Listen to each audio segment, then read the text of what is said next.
पिछले 2-3 सालों से सोशल मीडिया पे ऐसा देखा जा रहा है कि स्पेशली इंडियंस के खिलाफ रेसिज्म फैलते ही जा रही है। खासतौर पे यूएस में इंडियंस और इंडियंस मूल के जो अमेरिकी इंडियंस लोग हैं उनके खिलाफ हद से ज़्यादा रेसिज्म होती जा रही है।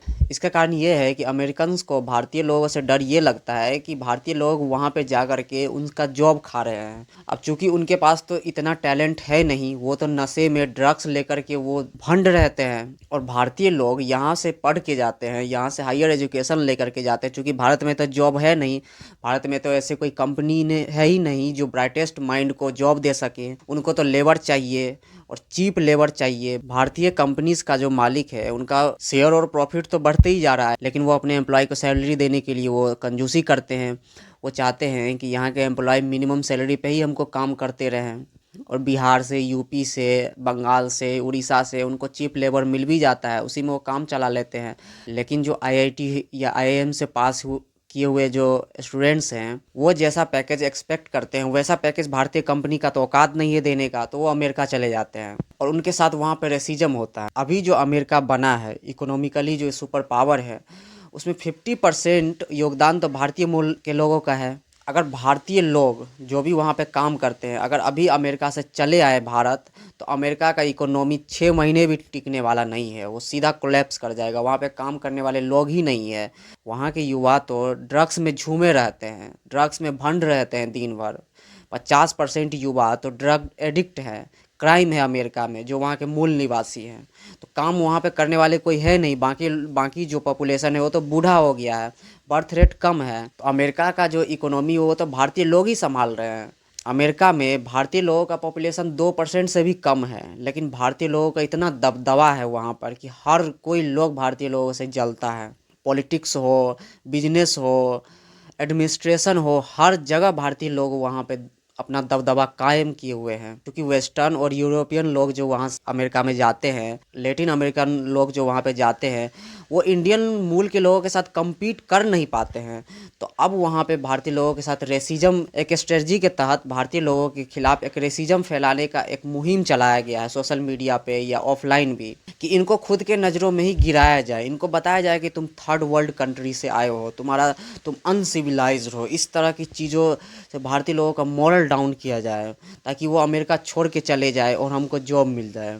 लेकिन वो ये जानते नहीं है कि अगर भारतीय लोग जॉब छोड़ के चले जाएंगे तो जो काम भारतीय लोग करते हैं क्या वो कर पाएंगे? उनमें इतनी क्षमता है कि भारतीय लोगों के टैलेंट को रिप्लेस कर पाए? जितने भी मल्टीनेशनल कंपनीज हैं उनका सीईओ, हायर पोस्ट पे भारतीय लोग ही हैं, उनको एडमिनिस्ट्रेशन कर रहे हैं, उनका एग्जीक्यूटिव, हर तरह के रोल में भारतीय लोग ही देखे जा रहे हैं। बताइए, अमेरिकन्स भारतीय को बोल रहे हैं कि ये अनसिविलाइज्ड है। इनका तो कोई सिविलाइजेशन ही नहीं है। ये तो जो अमेरिका के मूल निवासी थे उनको तो मार करके वहाँ पे कब्जा किए हुए हैं। यूरोपियन इन्वेडर्स जिन्होंने यूएसए को कब्जा कर लिया है वो ऐसा बोल रहे हैं। इनका तो कोई कल्चर ही नहीं है, ना कोई फैमिली स्ट्रक्चर है, ना कोई कल्चर है, ना कोई विचार है, कुछ नहीं है। अमेरिका का सिर्फ 2 ही कल्चर है, एक ड्रग्स और एक पोर्न। अमेरिका ने वर्ल्ड को सिर्फ 2 ही चीज़ दिया ही है, अमेरिका और वेस्टर्न कल्चर ने, जो खुलेआम तौर पे होता है। एक हो गया ड्रग्स, पूरे वर्ल्ड में ड्रग्स एडिक्ट बना दिया गया ये लोगों को, और दूसरा है कि पॉर्न को नॉर्मलाइज किया गया।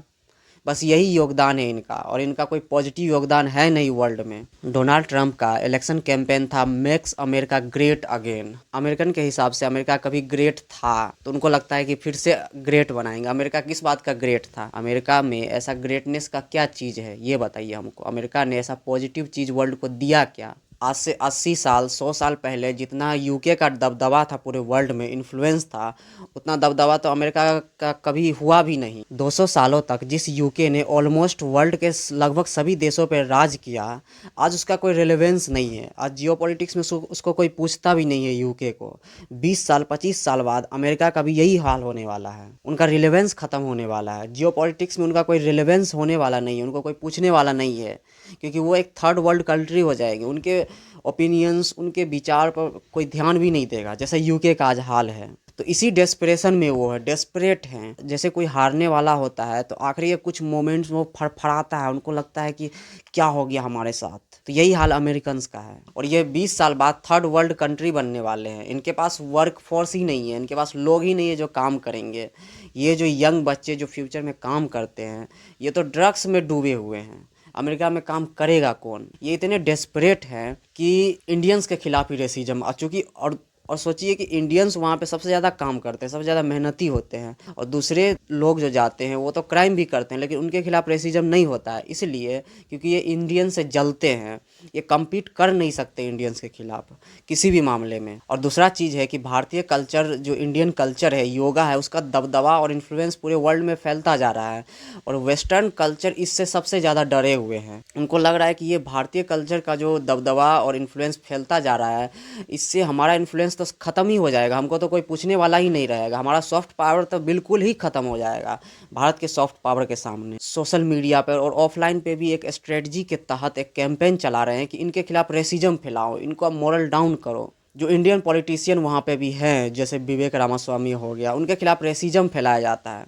और ये बात करते हैं ह्यूमन राइट की। ये जो डीप स्टेट है, अमेरिकन डीप स्टेट, ये लोगों को ऐसा बरगलाते हैं। इन्होंने बांग्लादेश में किया क्या है? Human right. अमेरिकन जब ह्यूमन राइट बोलता है ना, तो ये सबसे बड़ा दोगलापन होता है, क्योंकि ह्यूमन के खिलाफ सबसे ज़्यादा राइट अमेरिकन ने ही किया है, और ये बोलते हैं ह्यूमन राइट्स। दुनिया में अमेरिकन जितना दोगला आपको कोई नहीं मिलेगा। इराक में बिना मतलब के बेकसूर लोगों को मारा। आज देखिए कि वहाँ पे अभी भी पॉलिटिकली इनस्टेबिलिटी है। ओसामा बिन लादेन को पकड़ने के लिए अफगानिस्तान पे चढ़ाई कर दिया, अफगानिस्तान को बर्बाद कर दिया, लेकिन ओसामा बिन लादेन मिला पाकिस्तान में, और पाकिस्तान से तो इनका प्रेम संबंध काफ़ी पुराना है, और पाकिस्तान में ओसामा बिन लादेन के मिलने के बावजूद भी इनका प्रेम प्रसंग ख़त्म नहीं हुआ पाकिस्तान से, इलू इलू करते ही रहे। तो ऐसे दोगला इंसान है, और दुनिया को बोलेंगे कि आतंकवाद को ख़त्म करना है। अरे आतंकवाद के साथ तो तुम ही सबसे ज़्यादा मिले हुए हो। Makes America great again. American कभी ग्रेट था? अमेरिका के पास लक्षण ही नहीं है ग्रेट बनने का। उनको लगता है कि हमारे पास पैसा है तो हम ग्रेट बन गए। ना कोई कल्चर है, ना कोई सिविलाइजेशन है, ना कुछ है वहाँ पे। ग्रेट किस बात का है अमेरिका? और ये जो इकोनॉमिक पावर और मिलिट्री पावर की बात कर रहे हैं, ये 15 से 20 साल तक ही है। चाइना आपको 10 साल में पीछे करने वाला है। अब चाइना से मुकाबला कर नहीं सकते हैं, ना तो कल्चर में, ना इन्फ्लुएंस में। भारत 2000 सालों तक वर्ल्ड का इकोनॉमिक सुपर पावर रहा है। भारत ने ऐसे ऐसे टाइम देखे हैं, इतना इन्फ्लुएंस भारत ने जमाया है पूरे वर्ल्ड में, जो अमेरिका कभी सपने में भी नहीं सोच सकता है। अमेरिका तो 100 साल तक भी सुपर पावर नहीं रहा, और ये अब ख़त्म भी होने वाला है। भारत 2000 सालों तक वर्ल्ड का सबसे बड़ा इकोनॉमिक पावर रहा है।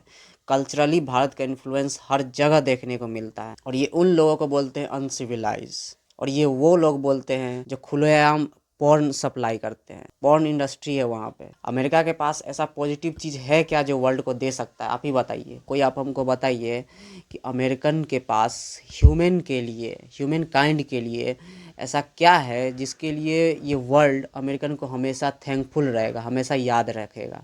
ऐसा किया क्या है अमेरिका? एक ही काम बता दीजिए। और इनको लगता है कि हम ग्रेट थे या ग्रेट हैं, ये अपने ख्याली पलाव में ही डूबे रहते हैं। इनको लगता है कि इराक पे चढ़ाई कर दी, अफगानिस्तान पे चढ़ाई कर दी, और वियतनाम पे भी चढ़ाई की है, लेकिन वहाँ से वियतनाम वालों ने मार के भगाया। तो इनको लगता है कि हम ग्रेट हैं। जियो पॉलिटिक्स और सॉफ्ट पावर में भारत का जो राइज हुआ है, उसके सामने अमेरिका ऐसे ही बह जाएगा, और यही डेस्परेशन उनको आज डरा रहा है।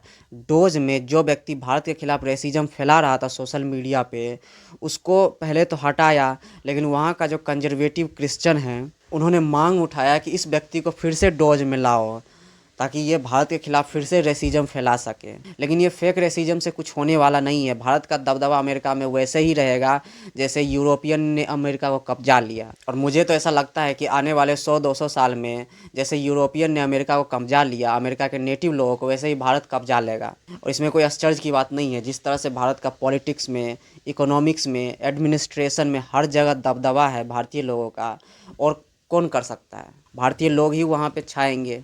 इससे ये डरे हुए हैं। जलो मत, संघर्ष करो, मेहनत करो, भारतीय लोगों की तरह मेहनत करो। कहीं भी जाता है भारत तो कमा के अच्छे से काम करके खाता है, इसीलिए सबसे ज़्यादा रेमिटेंस भारतीय लोग ही भेजते हैं। हालांकि अब ये कहिए कि भारतीय लोग बाहर जाते ही कहे क्यों हैं? इसका कारण है कि भारत का जो नेहरूवियन सोशलिस्ट इकोनॉमिक पॉलिसी था, वो भारत को बर्बाद कर दिया। नेहरूवियन इकोनॉमिक पॉलिसी ने भारत में प्राइवेट कंपनी को जन्म ही नहीं होने दिया। आज से ज़्यादा नहीं, 30 साल पहले भारत में सिर्फ सरकारी कंपनी ही हुआ करता था। प्राइवेट लोग सोच भी नहीं सकते थे कि हम कंपनी कोई खोलेंगे, अपना खुद का प्राइवेट बिजनेस करेंगे। ऐसी हालत थी।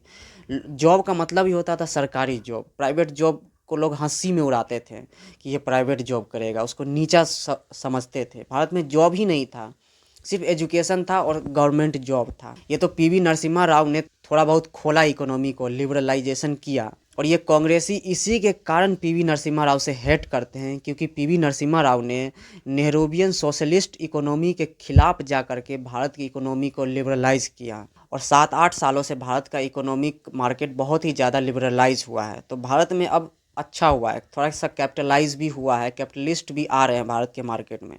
ये सोशलिस्ट विचार के लोग जो हैं यही भारत को बर्बाद किए हुए थे इतना दिनों से।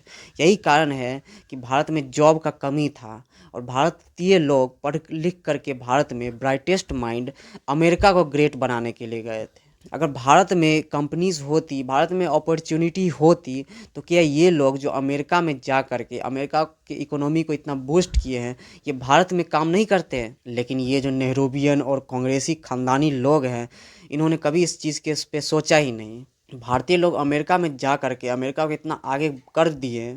सोचिए वो लोग अगर भारत में होते तो भारत आज कहाँ होता। और दूसरा चीज़ है कि ये सरकारी जॉब के कारण ही भारत में पढ़ाई लिखाई का जो मकसद हो गया, लोगों का एक माइंडसेट बन गया कि पढ़ लिख करके हमको जॉब ही करना है, हमको कुछ क्रिएटिव करना नहीं है, क्योंकि क्रिएटिव स्पेस ही नहीं था।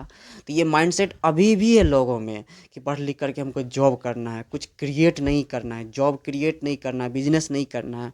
ये माइंडसेट अभी भी वो सोशलिस्ट लोगों के कारण समाज में ये दूषित माइंडसेट अभी भी है लोगों का। लेकिन फ्यूचर में जैसा अब मार्केट खुला है, तो अब लोग बिजनेस की तरफ भी, जिनके पास कैपिटल है, जिनके पास आइडिया है, वो बिजनेस भी खोल रहे हैं। 7-8 सालों में देखिए कि भारत ने लाखों स्टार्टअप खोले हैं। अगर यही माहौल आज से 40 साल 50 साल पहले कांग्रेस ने दिया होता भारत को, तो सोचिए आज भारत का हालत क्या होता है। भारत का मार्केट, भारत में कितने कंपनीज होती। जो लोग आज अमेरिका में जाकर के काम कर रहे हैं और रेसिज्म का सामना कर रहे हैं अमेरिका में, वो भारत में ही काम करते हैं। कांग्रेसियों को इस बात पे भी शर्म नहीं आएगा कि हमने ऐसा काम किया भारत के लोगों के साथ। और दूसरा बात है कि भारत के लोग खुद में ही बटे हुए हैं। अगर भारतीय लोगों के साथ कहीं भी विदेश में रेसिज्म होता है तो वो सोचते अरे ये तो बिहारी था, अरे ये तो साउथ इंडियंस था, अरे ये तो बंगाली था। इस तरह की बातें करते हैं। सोशल मीडिया पे अगर भारतीय लोगों के साथ कहीं भी रेसिज्म होता है तो पूरे भारतीय लोगों को एकजुट होकर के इसका विरोध करना चाहिए। उनको बताना चाहिए उनका औकात और हमारा औकात, कि तुम कहाँ स्टैंड करते हो और हम कहाँ स्टैंड करते हैं। वर्ल्ड को होप देने वाला सिर्फ हम ही हैं, वर्ल्ड को आगे ले जाने वाले सिर्फ हम ही हैं। फ्यूचर में सिर्फ हमारा ही दबदबा होने वाला है, तुम्हारा कहीं नामो निशान नहीं होगा, ये बताइए उनको। वर्ल्ड में हमारा कल्चर ही छाने वाला है। मोदी जी ने कहा था और उनकी बातों से मैं 100% एग्री करता हूँ कि हिंदू कल्चर वर्ल्ड में छा जाने वाला है और पूरा वर्ल्ड इससे डरा हुआ है, क्योंकि उनके पास वर्ल्ड को ऑफर देने के लिए कुछ है ही नहीं बिलीफ के अलावा, कि बिलीफ करो। हमारे पास बिलीफ नहीं है, हमारे पास मेथड्स हैं, टेक्नोलॉजीज हैं जो ह्यूमन कॉन्शियस को रेज कर सकता है, ह्यूमन कॉन्शियस को ऊपर उठा सकता है। उनके पास ऐसा कोई टेक्नोलॉजी ही नहीं है। वो ह्यूमन बीइंग के वेल बीइंग के लिए ऐसा कुछ कर ही नहीं सकते हैं, ऑफर ही नहीं दे सकते हैं। उनके पास कुछ है ही नहीं। तो जब कुछ देने के लिए नहीं है लेफ्ट इकोसिस्टम की तरह, तो वो कर क्या सकते हैं? जो अच्छा कर रहे हैं उनको डिफेम करें, बस यही कर सकते। क्योंकि कंपटीशन में जो अच्छा काम कर रहे हैं उनके साथ वो कम्पीट तो कर नहीं सकते हैं। तो पूरा सिस्टम जैसे भारत में भी है लेफ्ट इकोसिस्टम का, वो करते तो कुछ नहीं है, काम करने के लायक तो है नहीं, उनको करना धरना तो कुछ है नहीं। तो जो लोग भी अच्छा कर रहे हैं उनको डिफेम करने में पूरा सिस्टम लगा रहता है। तो ये वेस्टर्न लोगों से ही सीखे हैं और इनका पसंदीदा लोग भी है वेस्टर्न लोग। करना धरना कुछ है नहीं, जो भी अच्छा कर रहे हैं उनको डिफेम करते हैं सोशल मीडिया पे। खुद तो किसी काम के है नहीं, जैसे ध्रुव राठी हो गया और जो भी सोशल मीडिया पे लेफ्ट इकोसिस्टम का जो पार्ट है, इनको खुद तो ये किसी लायक है नहीं, खुद तो कुछ काम नहीं करते हैं। लेकिन जो भी अच्छा काम करते हैं सोशली तौर पर, सामाजिक तौर पर, समाज में अच्छी कामें कर रहे हैं, लोगों के भलाई के लिए काम कर रहे हैं, उनको डिफेम करेंगे, उनके खिलाफ एलिगेशंस लगाएंगे। और एक उचक्का उभर के आया है श्याम मीरा सिंह। ये सब खुद में किसी लायक है? ये सब को कहीं पे खड़ा कर दिया जाए तो ये सब क्या बोलेगा कहीं पर? तो सारे लोग एकजुट होइए और ऐसे ऐसे एंटी नेशनल और एंटी इंडियंस जो हैं पूरे वर्ल्ड में, जो भारत से हेट करते हैं, इनको एक साथ मिल करके मुंहतोड़ जवाब दीजिए। चलिए, बहुत बहुत धन्यवाद।